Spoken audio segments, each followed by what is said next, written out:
All right, this is a notorious online forum. I'm getting doxxed, but whatever. This is worth it for Canadians. You don't have this true discourse, all right, in Canada. Most people are fucking stupid and just are worried about their own lives and will take the government at face value, which is why we're stuck with Trudeau right now. But this is funny. So this is at the top of Reddit Canada. The preference cascade among normie Leafs is real. Canada housing, a consequence of aggressive immigration policy. Yeah, the immigration policy has just been insane. There's been no, kind of counterbalance to that. It's insane. This may get a little bit super mega offensive, so viewer discretion is advised. Don't approve of the ignorant things that a lot of these people say, but it's funny to hear this because you're not going to hear it anywhere else. Okay, preference cascade among normie Leafs is real. Leafs are Canadians, though will they take the next step, closing the borders and force deportations until housing prices come down? Highly doubt that. They'll lose a lot of money, and our country's already ran by India and China. The West Coast is totally owned by China pretty much, like industry-wise, like oil production and some other industries. And then most Indian people own everything on the southern border here in Niagara, Ontario, Quebec. There's a lot of Africans in Quebec, so I'm not sure if it's more of African country, people from African countries that own a lot of the stuff in Quebec, because it just seems like a lot of Africans are in Quebec.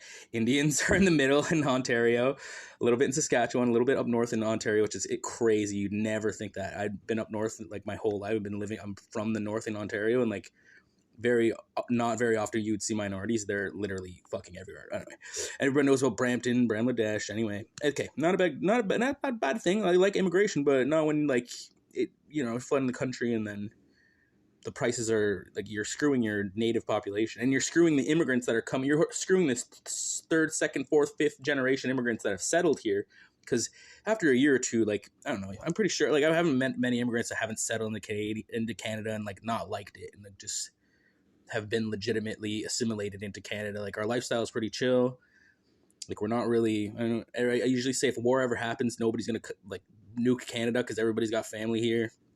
So, but yeah, I like immigrants and stuff. But the way the government's going about it, just letting people hop over the border and just nonstop immigration, and you're not taking care of your already established Canadians, which includes immigrants from a couple of years ago.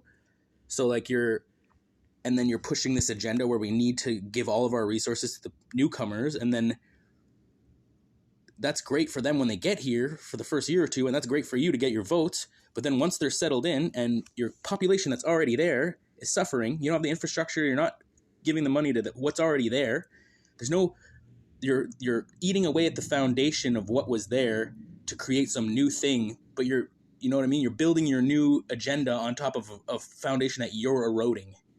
So everything's just going to crumble and be destroyed. You know what I mean? Instead of reinforcing the original foundation and the people that are there and the industries that are there, you're now trying to build some crazy new age technological monster on top of a crumbling foundation that you are crumbling.